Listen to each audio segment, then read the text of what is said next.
Giro de Itália 2021, 13ª etapa. Eu continuo no improviso. Desculpa o som, não vai estar com a melhor qualidade. Ó a camiseta de finisher.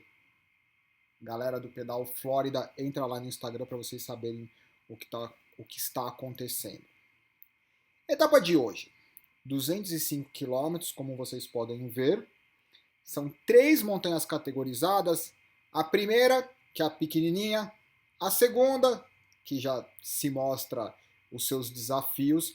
E a terceira, Zoncolan, dispensa comentários, uma das montanhas mais difíceis do circuito do ciclismo, apesar que eles estavam fazendo pela face que é a mais fácil, se é que se pode dizer isso. Eu me sinto constrangido em falar que é mais fácil. Mas de qualquer forma, na teoria ou na prática é mais fácil. Mas quando a gente olha o que os caras estavam sofrendo nos 3 quilômetros finais, nos 600 metros finais, um cara, o Arthur, pedalando sofrido daquele jeito, imagina a gente. Enfim, vamos lá. Vamos para os nossos prints. Eu queria entender o seguinte. A Ineos tem a camisa rosa. Eles estão se mostrando extremamente organizados e extremamente fortes.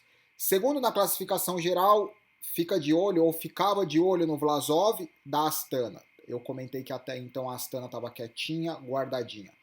A Astana foi para frente. Tem lá os dois caras. Por boa parte da etapa, de 200 quilômetros, eles mandaram 2 ciclistas da Astana para frente. Enquanto isso, tinha uma fuga.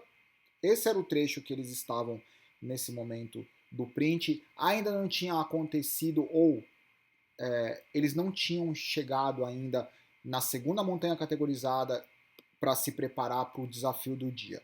Essa era uma fuga que era uma fuga não gigantesca, mas ela tinha 6, 12, 15, 17 ciclistas. A fuga foi perdendo ciclistas ao longo do percurso, ao longo dos 200 quilômetros, especialmente a partir da segunda montanha categorizada.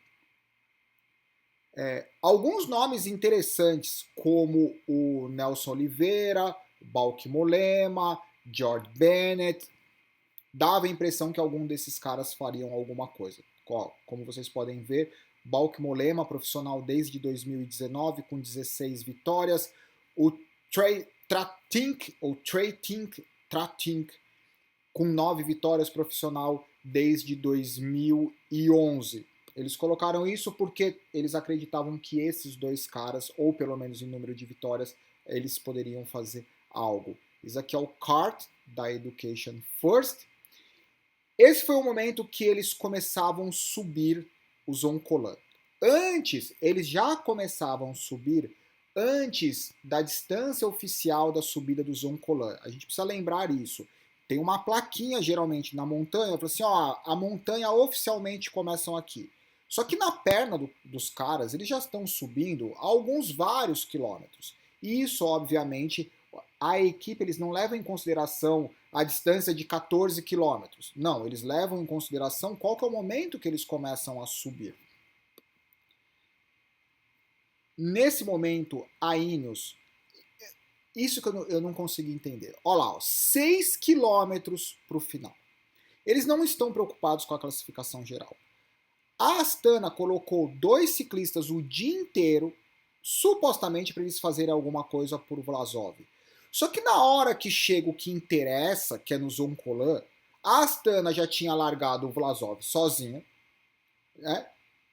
E a Ineos, que teve uma carona de graça da Astana, colocou 2 caras na frente do Egan Bernal e ainda tinha um de backup. Isso porque não mostraram, quer dizer, eu não tenho todos os sprints, mas a Ineos estava lá montadinha, inteirinha. Né? Os ciclistas foram saindo e foram protegendo o Egan Bernal enquanto o Vlasov já estava sozinho. Por que a Astana fez isso? Não tenho a mínima ideia. Por que eles se colocaram na posição de controlar a fuga? Não tenho a mínima ideia. Quer dizer, eu tinha durante a etapa, porque eu pensei que os caras iam. Eu pensei que o Vlasov ia sair que nem um louco. Que ele ia abrir 10 minutos. Rapaz. Esses foram os dois caras que conseguiram se destacar da fuga. E começou, eu não diria que foi uma batalha, porque desde o começo o Lorenzo Fortunato da Eolo, que é a equipe do Contador, ele se mostrava mais forte, tinha mais característica como, como um escalador, mas ele não tem o histórico do Tratnik, ou do Tratnik. Então os dois estavam, mas o Fortunato desde o começo ele se mostrava mais forte. Esse foi o print que eu fiz, 4,7 km, o Vlasov sozinho, os outros ciclistas da classificação geral, como o Remco Evenepoel, começava a sofrer, o Yates estava escondidinho, o Kart estava ali escondidinho, os dois, o Tratnik e o Fortunato, com alguns revezamentos. Esse era o quarteto que se formou da fuga, que estava na perseguição do Tratnik e do Fortunato, que incluía Bennett, Mollema, o Nelson Oliveira, o português, que é forte, assim como o Bauke Mollema é forte, assim como o George Bennett é forte, o Alessandro Colvi, que é italiano, sinceramente eu não sei do histórico dele. Continuavam a subida. Esse foi um print só para mostrar 2,6 km da chegada de uma prova de 205 km com final no Zoncolan. Um cara World Tour de volantinho, esse cassete deve ser 32. O cara pedalando de volantinho 32 é sofrido. É sofrido. Para qualquer ser humano, não dá nem para subir. Porque quando o cara World Tour usa essa relação e pedalando quadrado, imagina a dificuldade. Esse foi o momento que o Remco ele começou a dar uma sobrada, uma sofrida. 0,8 km. O Simon Yates, ele faz... Não é necessariamente uma aceleração, ele quebrou um pouco o ritmo.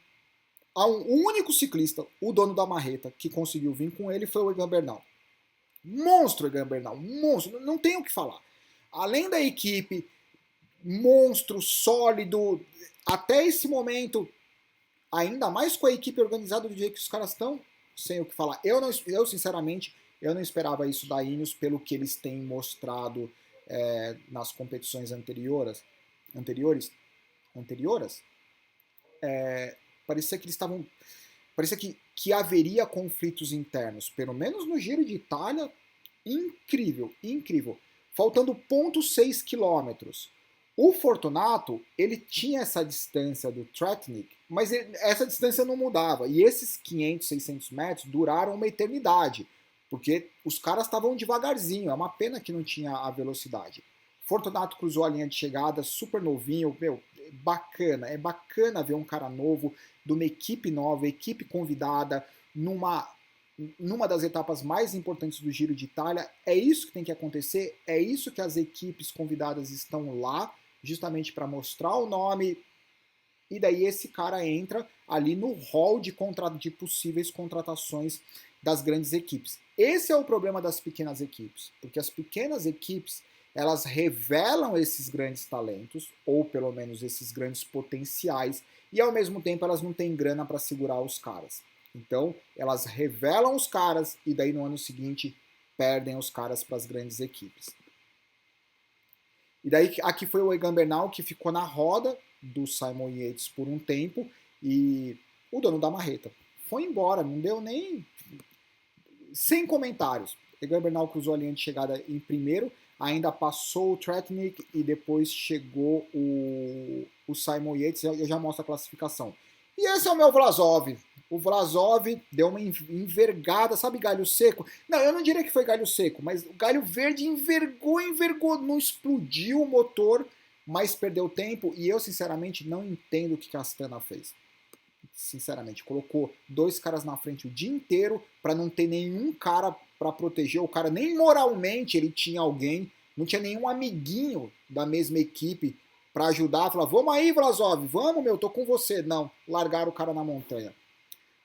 Lorenzo Fortunato, a estrela do dia, o titio Alberto Contador deve estar feliz. Daí chegou o Tretnik, daí o Alessandro Cove, Egan Bernal, Bauke Mollema, o Yates, Bennett, Oliveira, Martinez e o Caruso. O Caruso tá, enroscado. Daí chegou o Ciccone, que também tá forte, Buchmann, Mart, Cart.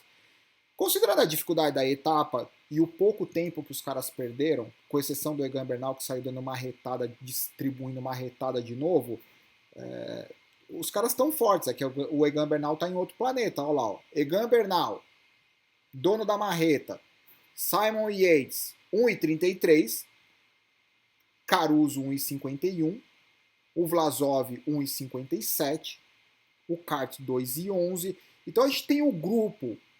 A gente tem o dono da marreta que tá lá, soberano. Daí tem o grupo do 1 minuto e pouco, Yates, Caruso, Vlasov. Daí depois vem o grupo dos 2 minutos, Kart, Buchmann. Depois tem o grupo do 3 minutos, Ciccone, Evenepoel, Martinez, e daí fecha com o Romain Bardet. O Romain Bardet vai, ó, só escalando. Eu não sei se ele tá ganhando classificação ou se são os ciclistas que estão perdendo tempo. Mas de qualquer forma, Romain Bardet tá na 10ª colocação. Egan Bernal continua soberano com a camisa rosa, mais do que merecido. O cara é o dono da marreta, com o trabalho da equipe impecável. Tem que estar com a camisa rosa. Quem que merecia estar com a camisa rosa que não fosse ele até esse momento? Ninguém, certo? Comentários abaixo, sintam-se à vontade. E é isso. Desculpa o improviso, desculpa o áudio, mas eu tinha que fazer esse bate-papo com vocês. Abraço, tchau.